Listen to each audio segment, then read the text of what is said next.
Joining me now to discuss is former Deputy Assistant Secretary of State and author of the briefing book on Substack, Joel Rubin. Always great to have you, Joel. Great to be with you, Laura. Yeah, I mean, as we take a look at what's happening this week, I wanted you to listen to what retired Marine Intelligence Officer Hal Kempfer told NewsNation about Netanyahu and Trump's meeting, and we'll talk on the other side. Part of it is that Netanyahu said he'd drop everything, go down to zero on tariffs, and the numbers that President Trump showed weren't exactly tariff numbers. They were more of a reflection of trade deficit numbers, a little mathematical calculation. So there's a lot of work to be done to get down that zero. But if there was to be a first country that we come to an agreement with, Israel might be that first country. All right. So what do you think Israel's strategy should be going into these negotiations? Tomorrow could be a really big deal. And how much leverage does Netanyahu really have going into this?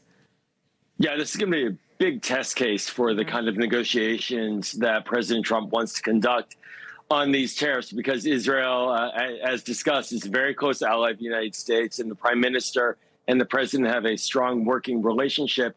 But Israelis were taken aback last week by these tariffs. They had, prior to the announcement, themselves zeroed out any tariffs against American products in the expectation that that would help them to avoid tariffs. It didn't work, clearly, and I think the prime minister is going to try to figure that out. And for the president, all eyes are going to watch to see if he's flexible on these tariffs, because if you're not flexible with the close American ally that has put zero tariffs on your products, who will you be flexible with? Right. I mean, this is going to be a big test, as you said. I also wanted to get your take on what Treasury Secretary Scott Bessent said about countries trying to negotiate these tariffs with Trump. Let's listen. I think we're going to have to see what the countries offer and whether it's believable. Because, again... So he's open to it, is what I hear you say. No. I think that we are going to have to see the path forward, because, after 20, 30, 40, 50 years of bad behavior, you can't just wipe the slate clean. So I'm curious, on your take on what he had to say. Why do you think he seems hesitant to say Trump will negotiate and could negotiate with Israel and posing some diplomatic risks for the U.S.? How did you take that soundbite? I don't take it very optimistically because, frankly, what it means is that President Trump isn't quite clear on what he's looking for in these negotiations or these purported negotiations. And so for Prime Minister Netanyahu, he's coming here in as many ways to try to understand what he needs to do. Are these political choices that he needs to provide a scope for to the president? Israel imports a massive quantity of American products, has a very deeply embedded and connected economy to the United States, including our defense industries, where Israel's aid is actually purchasing, the majority of which is purchasing American products for that military assistance. So I think for the prime minister, he's got to be scratching his head. What is it that we're doing wrong?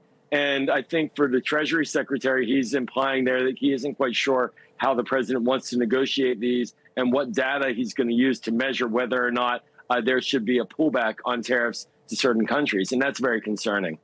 Joel, I was hoping you could help our viewers to kind of understand what's going on with all of this tomorrow. What specific sectors of the Israeli economy are really the most vulnerable to this 17% tariff?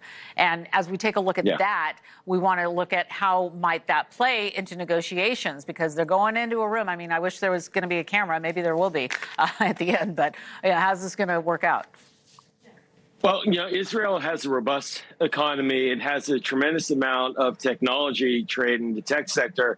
It's sort of a mini Silicon Valley over in Israel and in Herzliya and parts of north of Tel Aviv, where they have tremendous investments in tech and AI technologies. There was just a purchase recently of over $33 billion of an Israeli tech company by Google. So that's where a lot of the bilateral trade occurs. And then, of course, as I mentioned, in the defense sector, tremendous years of cross-pollination for decades now. Missile defense technology, for example, where the United States has funded that research and Israel has partnered with the United States. Israel also exports mostly to Europe agricultural products, lots of berries, dates, agricultural, dairy products as well, not as much to the United States. I think those are areas to explore. But Israel is very dependent upon that kind of bilateral trade with its external partners, with the United States, and its tech sector depends upon American investment to thrive.